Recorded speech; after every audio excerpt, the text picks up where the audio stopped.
1:6 ఆయన ఉగ్రతను సహింపగలవాడెవడు? ఆయన కోపాగ్ని ఎదుట నిలువగలగవాడు ఎవడు? జాగ్రత్తగా వినాలి. నేను 3 వాక్యాలు చదివిస్తానండి. ప్రాక్టికల్గా మనం ఆలోచించేద్దాం. 3 వాక్యాలు చదివిస్తున్నాను. దాంట్లో ఒక ప్రత్యేకమైనటువంటి థీమ్. ఆ 3 వాక్యాల్లో కూడా ఒకే థీమ్ ఉంటుంది. ఆ థీమ్ ఏంటో మీరు గెస్ట్ చేయాలి, వెంటనే చెప్పాలి.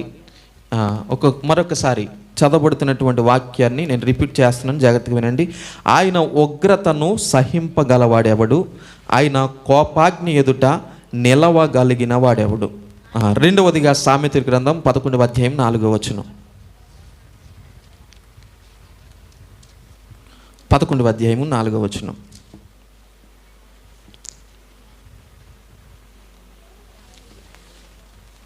ఉగ్రత దినమందు ఆస్తి అక్కరకు రాదు, నీతి మరణము నుండి రక్షించును. చాలండి.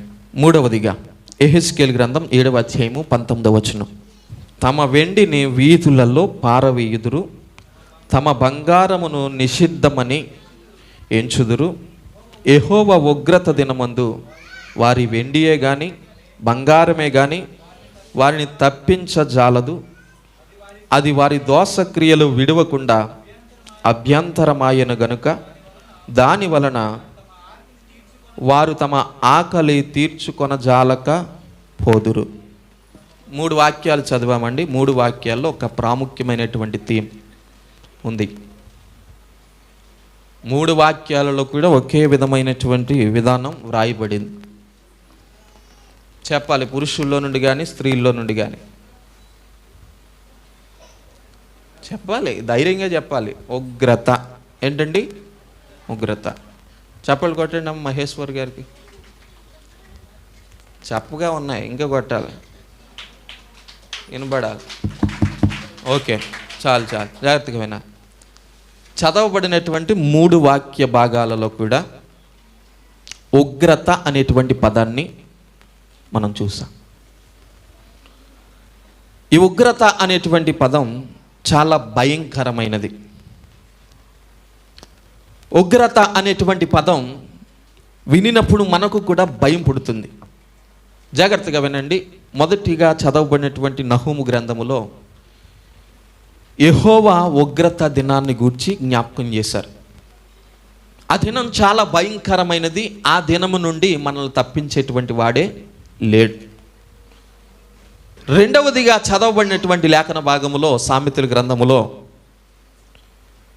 ఉగ్రత దినము ఏదైతే ఉన్నదో ఆ ఉగ్రత దినమునందు మనకు ఎంత ఆస్తి ఉన్నప్పటికీ ఆ ఆస్తి అక్కరకు రాదన్నాడు.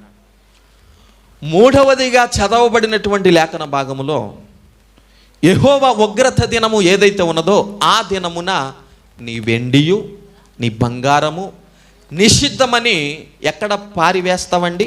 వీధులలో. జాగ్రత్తగా వినా. అంటే ఈరోజు మనము దేనికైతే ప్రాముఖ్యత ఇస్తున్నామో, దేనినైతే గొప్పగా ఎంచుతున్నామో, లోకములో ఉన్న వారందరూ కూడా, లోకములో ఒకవేళ మన స్నేహితులు ఉండొచ్చు, బంధువులు ఉండొచ్చు, వారికి ఉన్నటువంటి బంగారానికి ఎక్కువ ప్రాముఖ్యత ఇస్తారా? నీకును నాకును ఎక్కువ ప్రాముఖ్యత ఇస్తారండి? బంగారానికే ఎక్కువ ప్రాముఖ్యత ఇస్తారు. వారికి ఉన్నటువంటి ఆస్తికే ఎక్కువ ప్రాముఖ్యత ఇస్తారు. ఇప్పుడు మనము కొన్ని విధాలుగా కొన్ని సిచ్యువేషన్స్ మనకు ఎదురవుతూ ఉన్నప్పుడు లోకములో ఉన్నవారు కూడా డబ్బున్న వారిని ప్రత్యేకంగా చూస్తున్నప్పుడు నిజంగా డబ్బు ఉంటేనే విలువ ఉంటుంది అనేటువంటి ఆలోచనలు చాలాసార్లు మనకు వస్తాయి. చూడండి, జాగ్రత్తగా గమనించండి. ఇక్కడ యెహోవా ఉగ్రత దినమును గురించి వ్రాస్తూ నీ ఆస్తి అక్కరకు రాదన్నాడు. అలాగనే నీ వెండియు బంగారమును కూడా నిషిద్ధము అనగా పనికి రాదు. ఇది మా ప్రాణాలను రక్షించలేదు, ఇది మమ్మల్ని కాపాడలేదు, దీని ద్వారా మాకు ప్రయోజనం లేదు, మమ్మల్ని మేము కాపాడుకోలేము అని ప్రజలందరూ కూడా వారి యొక్క వెండిని బంగారాన్ని ఎక్కడ పారవేస్తారండి? వీధులలో పారవేస్తారు. జాగ్రత్తగా గమనించండి. మనకు దేవుని గురించినటువంటి జ్ఞానం కావాలి. దేవుని యొక్క వాక్యాన్ని మనము ధ్యానించాలి. ఏమండి, దయచేసి గమనించండి. ఒక పండితుడు ఒక ప్రాంతానికి వెళ్ళడానికి పడవ గుండా ప్రయాణించాలని అతడు ఆలోచన చేసి ఒక నావను నడుపుతున్నటువంటి ఒక నావికుడిని అతడు సంప్రదించి ఆ నావలో ఆ యొక్క పడవలో ప్రయాణం చేస్తున్నాడు. ప్రయాణం చేస్తూ ఉన్నప్పుడు ఇతడు ఒక పండితుడు, చక్కగా చదువుకున్నాడు, అన్ని విషయాలను కూడా అభ్యసించాడు. అయితే ఇలా ప్రయాణం జరుగుతూ ఉన్నప్పుడు ఆ వ్యక్తిని అడుగుతున్నాడు, నావ ఎవరైతే నడుపుతున్నాడో ఆ నావికుడిని అడుగుతున్నాడు. ఏంటయ్యా అంటే, ఆ పండితుడిగా పిలువబడుతున్నవాడు, పండితుడిగా చెప్పబడుతున్నటువంటి వ్యక్తి మొదటిగా అడిగాడు, ఓయ్ నీకు ఖగోళ శాస్త్రమును గూర్చి తెలుసా అన్నాడు. ఏం తెలుసండి? ఖగోళ శాస్త్రమును గూర్చి తెలుసా అనగానే ఈ నావికుడు అన్నాడు, మరి ఎక్కువగా నావను నడిపేవారు కానీ, ఫిషర్మ్యాన్స్ కానీ, లేకపోతే ఫిషింగ్కి వెళ్ళేవారు కానీ ఎక్కువగా విద్యాభ్యాసం కానీ చదువు కానీ వారికి ఉండదు. ఈ వ్యక్తి కూడా చదువుకోలేనటువంటి పరిస్థితుల్లో ఉన్నాడు కనుక ఖగోళ శాస్త్రం నాకు తెలియదండి అన్నాడు. వెంటనే పండితుడు అన్నాడు, నీ జీవితం 25% వేస్ట్. ఎంత శాతం? 25% వ్యర్థం అన్నాడు. తర్వాత ఇంకా ప్రయాణం చేస్తున్నారు. ప్రయాణం చేస్తూ ఉన్నప్పుడు ఈ పండితుడు అడుగుతున్నాడు, ఏంటయ్యా అంటే, నీకు భూగోళ శాస్త్రం తెలుసా? ఏం తెలుసు? భూగోళ శాస్త్రం తెలుసా అంటే, నాకు భూగోళ శాస్త్రం తెలియదని చెప్పగానే నీ జీవితం 50% వేస్ట్, వృధా. ఇంకా ముందుకు ప్రయాణం చేస్తున్నారు. ఇంకా ముందుకు ప్రయాణం చేస్తూ ఉన్నప్పుడు నీకు భౌతిక శాస్త్రం తెలుసా అన్నాడంట. నాకు తెలియదని చెప్పగానే నీ జీవితం 75% వేస్ట్ అన్నాడు. కొంత దూరం ప్రయాణం చేస్తున్నప్పుడు వాతావరణంలో మార్పులు వచ్చాయి. వాతావరణంలో మార్పులు వచ్చినప్పుడు ఏమండి, తుఫాన్ వచ్చేటువంటి పరిస్థితి ఉంది. ఈ నావికునికి అర్థమవుతుంది, కొంతసేపటిలో ఈ పడవ మునిగిపోద్ది. ఈ నావికుడికి అర్థమైంది. ఇప్పుడు నావికుడు అడగడం ప్రారంభించాడు, నాకు ఈత తెలుసు, నేను ఏదోలాగా నా ప్రాణాన్ని నేను కాపాడుకుంటాను. ఈ పండితుడిని అడిగాడు, అయ్యా మీకు ఈత శాస్త్రం తెలుసా? అన్ని శాస్త్రాలు తెలిసినప్పటికీ ఆ పండితుడు అన్నాడంట, నాకు ఈత శాస్త్రం తెలియదు. అంటే నీకు అన్ని శాస్త్రాలు తెలిసిన ఈత శాస్త్రం తెలియదు కనుక నీ జీవితం 100% కూడా ఎందుకు? మరుక్షణమే నీ ప్రాణం. స్తోత్రం. అంటే మనకు లోకములో ఎన్ని విషయాలు తెలిసినప్పటికీ దేవునిని గూర్చినటువంటి అవగాహన మనకు లేకపోతే మన జీవితం కూడా 100%. అన్ని విషయాల్లో ఆశీర్వదించబడ్డాం, అన్ని విధాలుగా సంపాదించుకున్నాం, బంగారాన్ని సంపాదించుకున్నాం, వెండిని సంపాదించుకున్నాం. కానీ వెండి బంగారముల కంటే అమూల్యమైనటువంటి వాక్య జ్ఞానాన్ని సంపాదించుకోకపోతే మన జీవితం కూడా వృధా. చూడండి, చదవబడినటువంటి 3 లేఖన భాగాలు కూడా దేవుని యొక్క ఉగ్రత దినం. ఆ దినం చాలా భయంకరమైనదంట. ఆ దినమున ఏదైతే సురక్షితం అనుకుంటామో, దేని ద్వారా అయితే లాభాన్ని పొందుకుంటామనుకుంటామో, వాటి అన్నిటి ద్వారా మనము లాభాన్ని పొందుకోము. అంత మాత్రమే కాదు, వాటి ద్వారా మనకు క్షేమము రాదన్నాడు. అయితే ఈ ఉగ్రత దినం ఎలా? ఆ ఉగ్రత దినము నుండి మనము తప్పించబడాలి. దానికంటే ముందుగా ఒక విషయాన్ని ఆలోచన చేయండి. ఈ ఉగ్రత దినం రావడానికి ఎవరు కారణం? ఇలాంటి ఉగ్రత దినం రావడానికి ఎవరి కారణం అనేటువంటి విషయాన్ని ఈ యొక్క ఉదయకాల సమయంలో మనం ధ్యానం చేయబోతూ ఉన్నాం. దయచేసి రోమీయులకు రాసినటువంటి పత్రిక 2వ అధ్యాయము 5వ వచనం. రోమీయులకు రాసినటువంటి పత్రిక 2వ అధ్యాయము 5వ వచనం.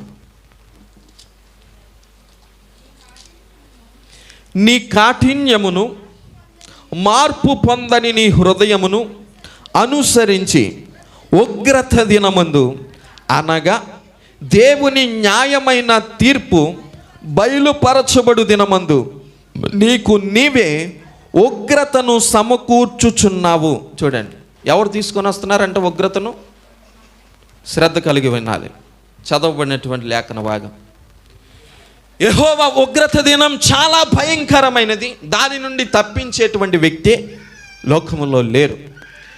మన ఆస్తి కానీ, మన వెండి కానీ మన బంగారము కానీ మనల్ని తప్పింపజాలదు. జాగ్రత్తగా ఈ మాటలు మనం చదువుతూ ఉన్నప్పుడు ఈ ఉగ్రతను ఎవరు సమకూర్చుకుంటున్నారు అంటే మనకు మనమే. రోమీయులకు రాసినటువంటి పత్రికలో మాట్లాడుతున్నారు అపోస్తలుడైనటువంటి పౌలు గారు. అన్యులుగా ఉన్నప్పుడు మనం విన్నాం. ఏం విన్నామయ్యా అంటే యేసే నిజ దేవుడు. అన్యులుగా ఉన్నప్పుడు మనం విన్నాం మందిరానికి వెళ్ళాలి, బాప్తిష్యం పొందాలి, రక్షణ పొందాలి అని. అయితే క్రైస్తవులుగా జీవిస్తున్నాం, విశ్వాసులుగా జీవిస్తున్నాం, విశ్వాస యాత్రలో కొనసాగుతున్నాం. ఇప్పుడు ఎలాంటి విషయాలు వినాలి, ఎలాంటి విషయాలు నేర్చుకోవాలి, ఎలా మనము బలపరచబడాలి, ఎలా మన జీవితాన్ని మార్చుకొని ప్రభు కొరకు కొనసాగాలి అనేటువంటి విషయాన్ని ఎప్పుడైనా మనం ఆలోచించగలుగుతున్నామా? ఒక క్రైస్తవుడు ఎలా బలపరచబడగలుగుతాడు, ఒక సంఘము ఎలా బలపరచబడగలుగుతుంది అనేటువంటి విషయాన్ని మనం ఆలోచన చేయాలి. ప్రతిదినము కూడా, ప్రతినిత్యము. చాలామంది మనం క్రైస్తవులను చూస్తున్నప్పుడే కొంతకాలమేమో లోకము వైపు అడుగులేస్తూ ఉంటారు. శోధన వస్తుంది, శ్రమ వస్తుంది, ఇబ్బంది వస్తుంది, కష్టం వస్తుంది, నష్టం వస్తుంది. ఇలాంటి పరిస్థితులు రాగానే ఎక్కడికి పరుగులు తీస్తున్నారండి? లోకం వైపు పరుగులు తీస్తున్నారు. అన్నీ బాగున్నప్పుడు దేవుణ్ణి స్తుతిస్తున్నారు. జీవితం అయోమయంగా ఉన్నప్పుడు లోకం వైపు పరుగులు తీస్తున్నటువంటి క్రైస్తవులు ఈ లోకములో లేకపోలేదు. నేను అంటున్నాను, లోకములోనే కాదండి, మన సంఘములో కూడా అలాంటి క్రైస్తవులు లేకపోలేదు.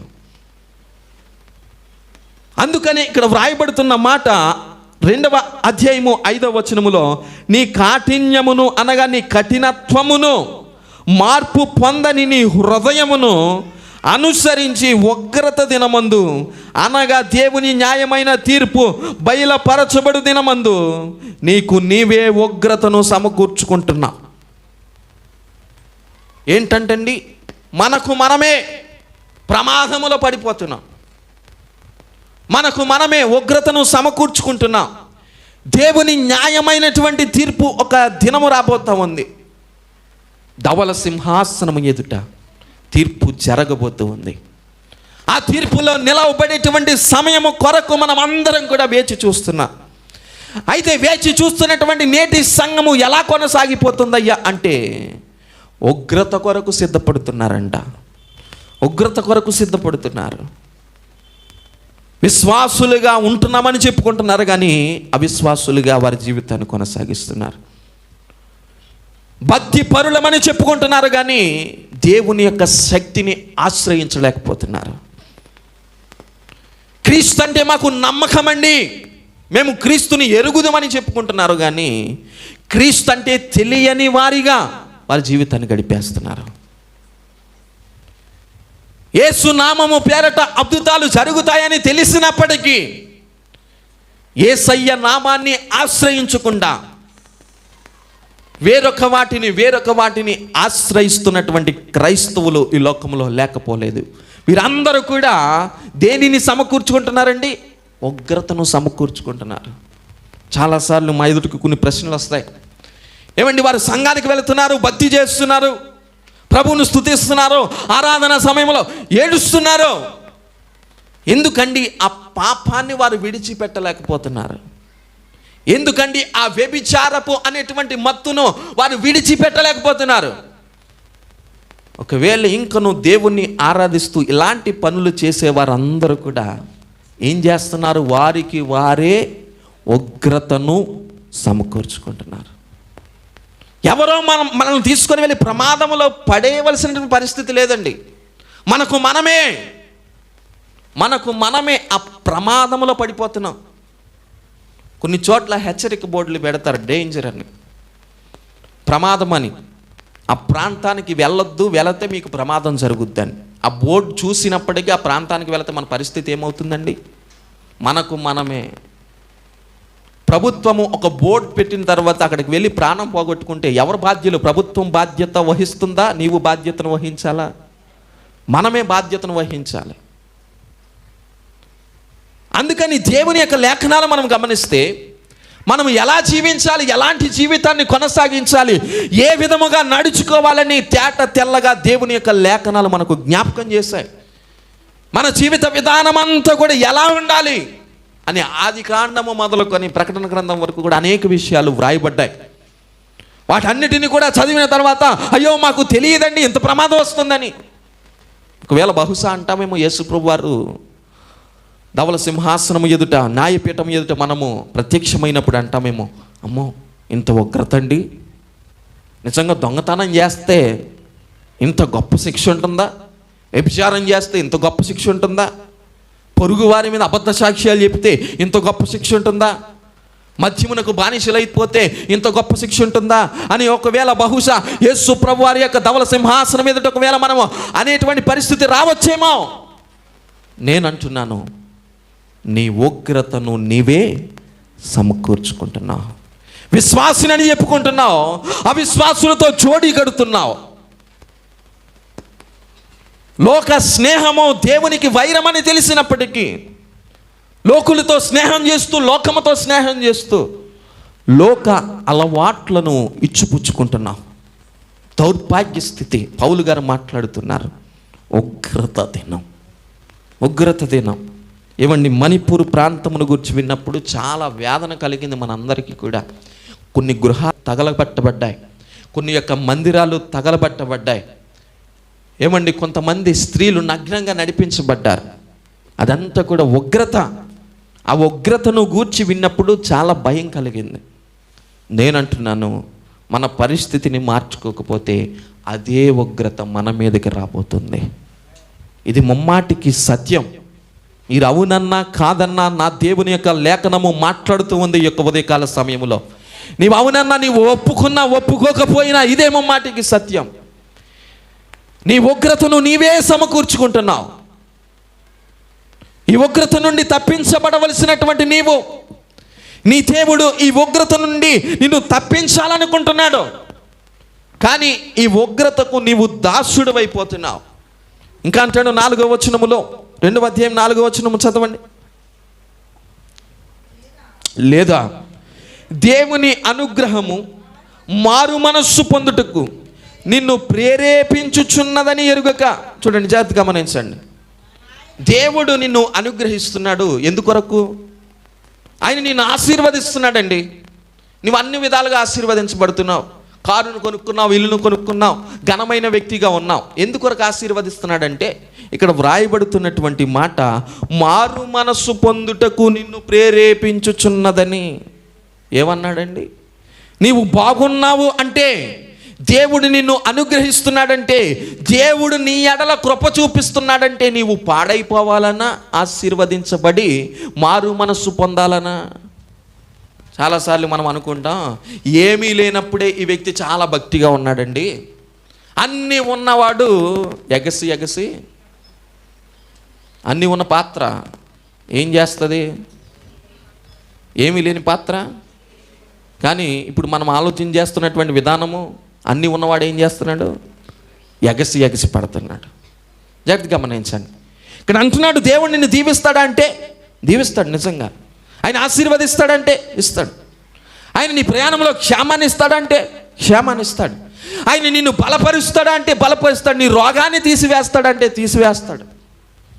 లేదండి ఇది పూర్వకాలంలో జరిగేదండి, ఇప్పుడు జరగదండి అంటే లేదు. మన దేవుడు అప్పుడు శక్తిమంతుడే, ఇప్పుడు శక్తిమంతుడే. నిన్ను స్వస్థపరచు యెహోవాను నేనే అన్నాడు ఆయన.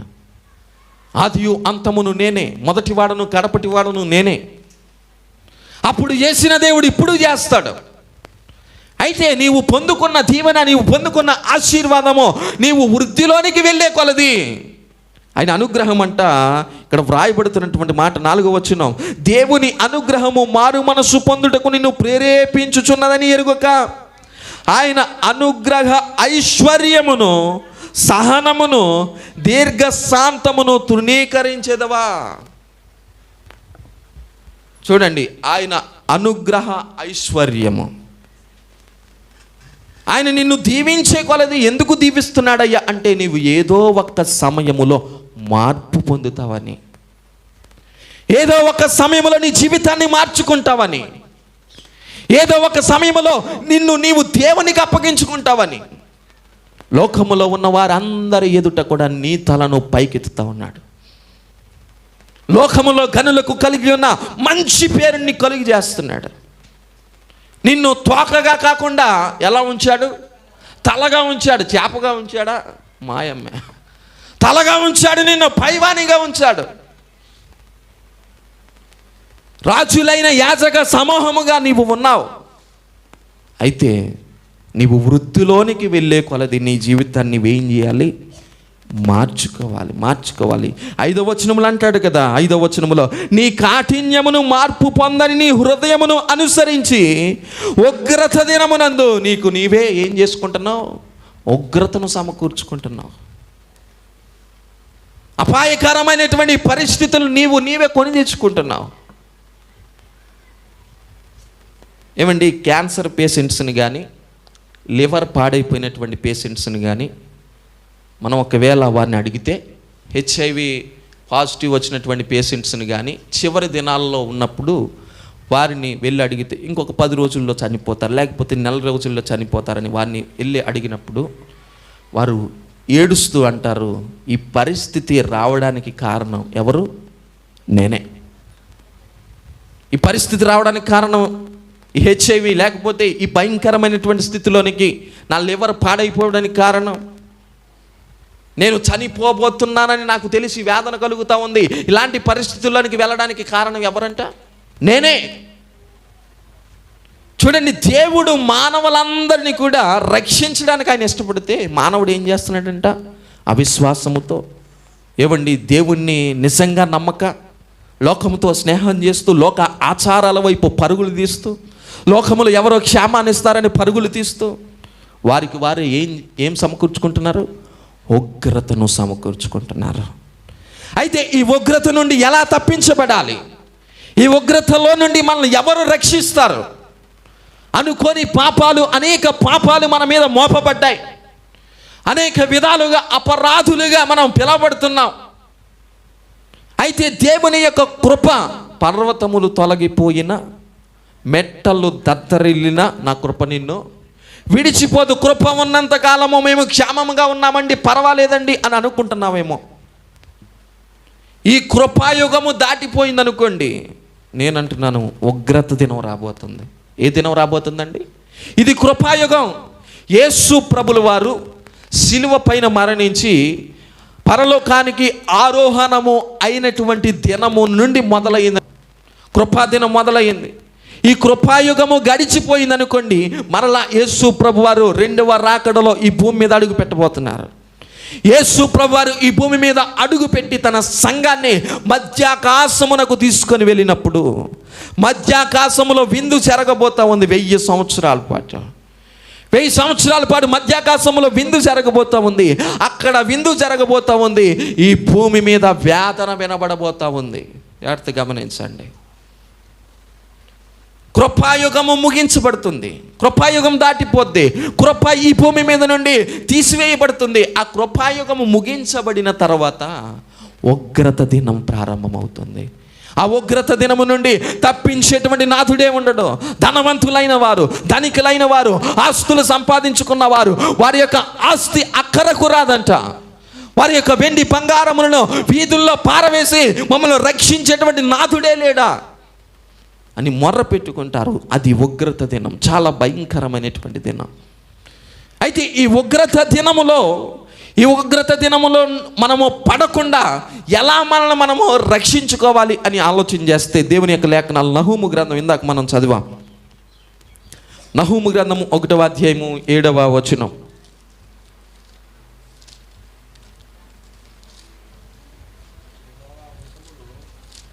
యెహోవా ఉత్తముడని, శ్రమ దినమందు ఆయన ఆశ్రయదుర్గము, తన యందు నమ్మిక ఉంచు వారిని ఆయన ఎరుగును. జాగ్రత్తగా వినాలి.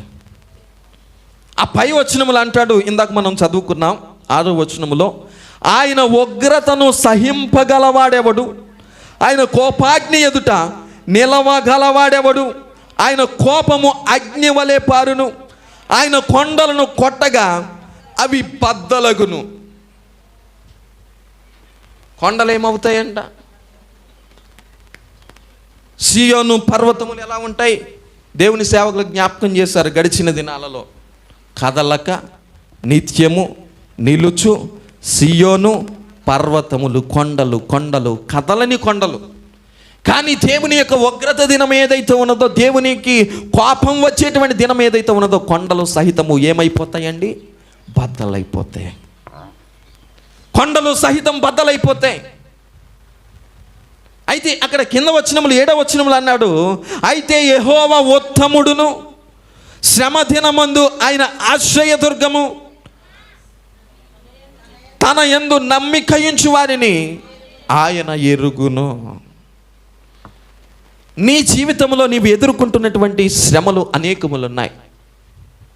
ఆ శ్రమ దినమునందు యెహోవా ఉత్తముడని నీవు రుచి చూసి ఎరిగి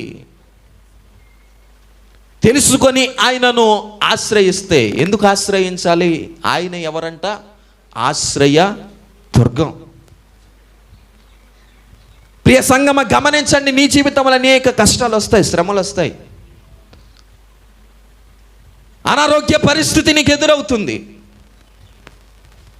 లోకులు నిన్ను నిందిస్తారు, అపవాది అనేక విధాలుగా నిన్ను బాధిస్తుంది. జాగ్రత్తగా దేవుని యొక్క లేఖనాలు మనము గమనిస్తే, లోకులు నిన్ను బాధిస్తారు, అపాయకరమైనటువంటి పరిస్థితులు కూడా నీవే వెళతావు. అయితే నీ దేవుడు ఉత్తముడని, ఆయన నీకు ఆశ్రయాన్ని కలిగించగలడని, ఆయన ఆశ్రయ దుర్గము గనుక ఆయనను ఆశ్రయించి ఆయన యందు నమ్మకం ఉంచితే ఆయన నిన్నేం చేస్తాడంట?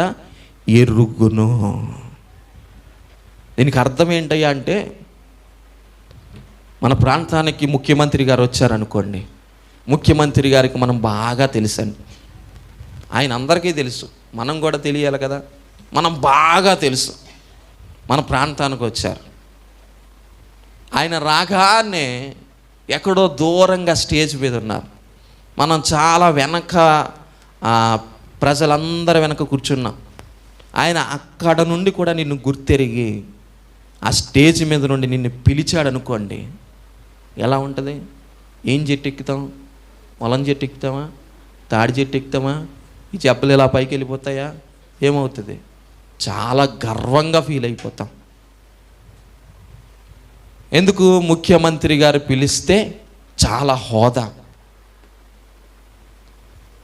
జాగ్రత్తగా గమనించండి. అదే ముఖ్యమంత్రి గారు ఇలా వెళ్ళిపోతున్నప్పుడు, సార్ మీరు నాకు తెలుసండి, నన్ను ఒకసారి పిలండి, లేకపోతే నా గురించి అందరికీ పరిచయం చేయండి అంటే ముఖ్యమంత్రి గారు చీ పక్కకే పోరా అంటాడు. ఎందుకు?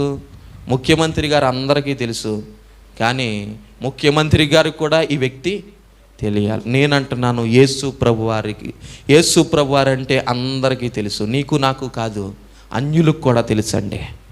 వారు అంటారు శ్రమ వచ్చినప్పుడు, నీవేమో వారి దగ్గరికి పరిగెడతావు, ఏదైనా జ్వరం వస్తే నీవు వారి దగ్గరికి పరిగెడితే వారు ఏం చేస్తారు తెలుసా? అయ్యా ప్రార్థన చేయండి, యేసుబాబు చాలా గొప్పోడంట కదా. ఎవరు చెప్తున్నారు? అన్యులు చెప్తున్నారు. రాహాబు అనేటువంటి ఒక వేశ్య, రాహాబు అనేటువంటి వేశ్య అంటుంది ఏంటో తెలుసా?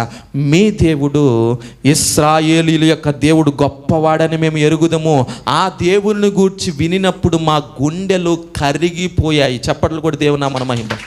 ఒక అన్య స్త్రీ చెప్తుంది, మనమేమో అన్యుల దగ్గరికి వెళ్ళి బిల్లా ఇది ఎలా ఉదిరిపోద్దంటావు? ఏమంటావు? ఏం కట్టాలి? ఏం చేయాలి? తీయాలా, తొయ్యాలా, ఉయ్యాలా? అర్థమైందండి? తీయాలా, తొయ్యాలా, ఉయ్యాలా?